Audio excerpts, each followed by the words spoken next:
espero te encontrar bem nesse dia. Caso você não me conheça ainda, meu nome é Sara e esse canal é o Entre Linhas e Consciência.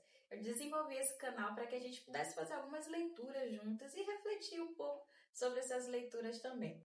O livro que eu estou lendo é o de Jesus para Você, Luz e Consolação, de Francisco Otami da Cunha. É um livro muito bonito, de mensagens curtas, porque a proposta do canal é justamente essa: fazer algumas reflexões curtas para que a gente possa parar no corre-corre do nosso dia a dia e se conectar um pouco mais com Deus.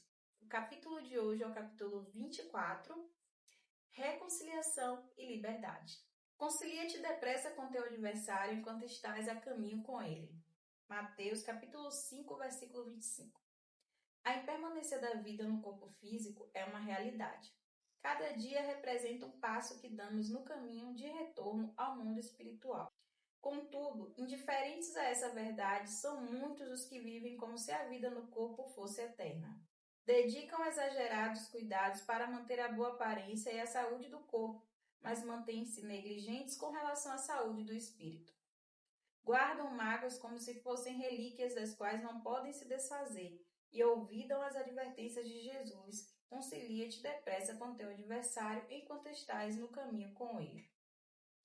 É surpreendente essa conduta quando se constata que ela é comum a pessoas que têm religião definida. Por que isso acontece?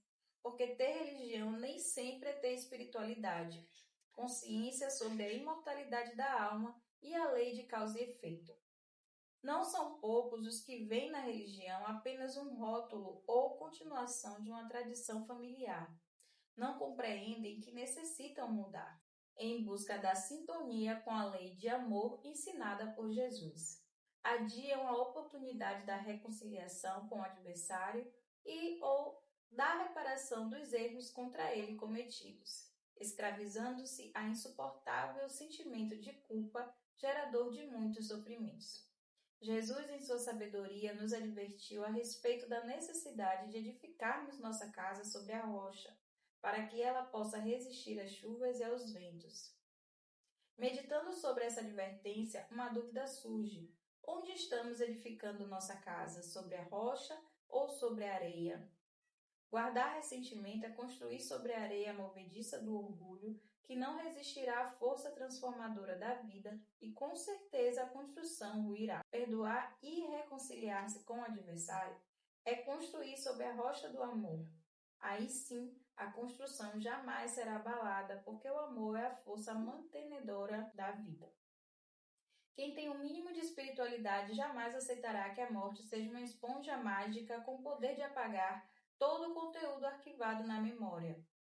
A morte é retorno à pátria de origem, oportunidade para autoavaliação através da qual se experimentam os reflexos do céu ou do inferno, construídos com pensamentos e ações durante a encarnação. A reconciliação é a extensão da lei de amor, da qual ninguém pode fugir. Pode-se adiá-la durante algum tempo, porém nunca indefinidamente. Cada adiamento gera angústias e conflitos para os que se encontram encarnados ou para os que ingressam no mundo espiritual. Eles, atormentados, solicitam retorno ao palco da vida física para os acertos indispensáveis.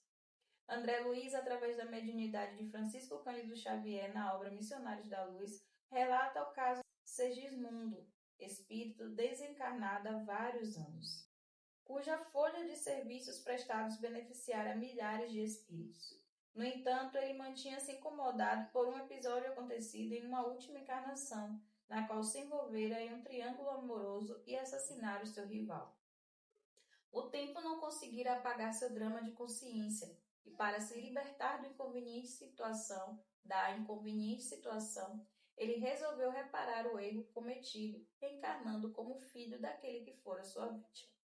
A vida nos oferece lições maravilhosas para que possamos compreender que Jesus ensinou que devemos nos reconciliar com o adversário enquanto estamos a caminho com ele.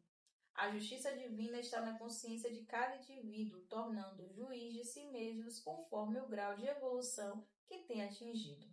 Mesmo que a vítima tenha amor suficiente para perdoar o agressor, este não se libertará enquanto não se reconhecer merecedor desse perdão. O caso Segismundo, relatado acima, é um exemplo de que não podemos ser felizes quando mantemos a mente presa a problemas não resolvidos.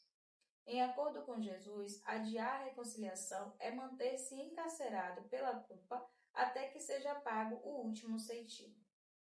A mente atormentada pela culpa é para o culpado uma prisão, e a reparação do erro é a fiança através da qual será conquistada a sua liberdade.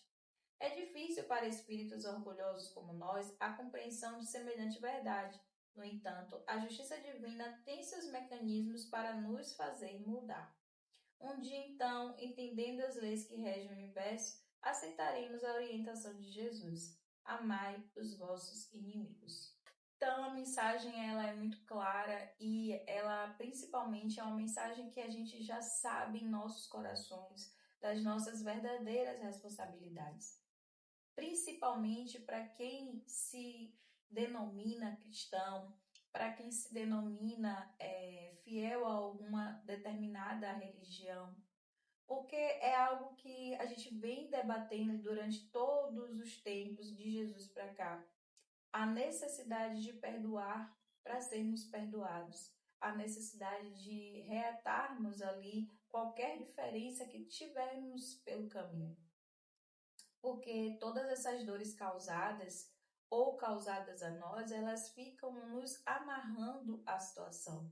Não tem como a gente avançar se a gente se sente preso a uma determinada situação ou pessoa. E muitas vezes a gente em vida não tem nem a possibilidade realmente de reparar. Até porque para reparar é preciso que ambas as partes estejam dispostas, né? E somos espíritos ainda muito cheios de egoísmo, de orgulho, de vaidade. E reconhecer muitas vezes o nosso erro é uma barreira que às vezes é intransponível. Mas maior do que as barreiras que muitas vezes encontramos físicas para desfazer mal entendidos, existe uma barreira que também é muito válida, que é espiritual. Porque na verdade somos espíritos e eu acredito muito que você consegue desfazer espiritualmente também é válido. Porque um dia todos nós estaremos novamente em espíritos e todas as verdades elas serão esclarecidas. Então, esse sentimento de culpa, de prisão, que muitas vezes a gente se coloca também, porque quando Jesus fala assim, aproveita que ainda está no caminho com o seu adversário e se reconcilia, a gente gera tipo uma culpa por não conseguir fazer isso enquanto encarnado, né? Enquanto vivo ali naquela mesma vida. Mas eu acredito também numa existência que é eterna, em que em espírito é possível também se reconhecer que aquele mal entendido já não existia mais, talvez de ambas as partes. Então é importante que você não se apegue tanto ao sentido literal do que é dito. É importante que você também tenha o sentido mais amplo. É sim, se houver possibilidades de sentar e conversar e resolver com seus adversários os problemas que foram encontrados ali na vida, ótimo, perfeito, maravilhoso. Às vezes não tem como, mas você pode em oração, você pode em espírito perdoar e seguir a sua vida, ciente de que em seu coração não existe mais nada ali pendente a ser resolvido. E orar para que aquelas outras pessoas, aquela outra pessoa possa também chegar a essa mesma ideia, a essa mesma vontade de se desfazer, né, daquele sentimento de mágoa, de rancor, de ódio, de raiva, porque é uma coisa que eu sempre falo, uma coisa que eu lembro muito dessas palavras de Chico. Eu ficaria muito triste se eu soubesse que alguém não gosta de mim, mas eu ficaria muito mais triste ainda se eu não gostasse daquela pessoa. Então a gente não tem muita responsabilidade com o que o outro pensa, faz, fala. É responsabilidade do outro desfazer os maus entendidos do seu coração, né, do seu próprio coração. Nós temos responsabilidade com o que fazemos, com o que sentimos, com o que pensamos. Então, se erramos, porque não é normal, né? Não deveria ser normal, mas é natural da nossa experiência humana que a gente erre, é imprescindível que a gente também tenha a responsabilidade de compreender o erro e não errar mais, porque Jesus nunca julgou ninguém pelo erro. Ele sempre perdoou e disse, vai e não erre mais, não peques mais.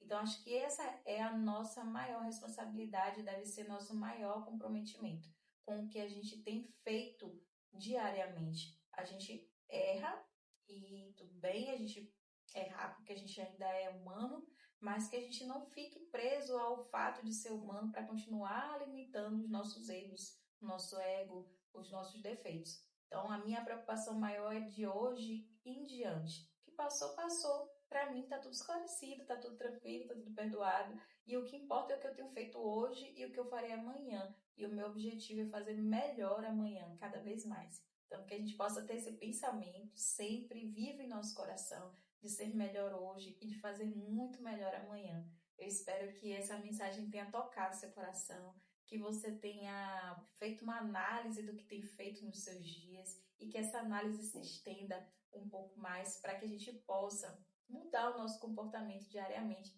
que é o nosso propósito de progresso aqui na Terra, o nosso propósito de evolução. Então, que Deus fique com você nesse dia, que tudo transcorra na mais santa paz. Um grande beijo, um forte abraço e fica com Deus.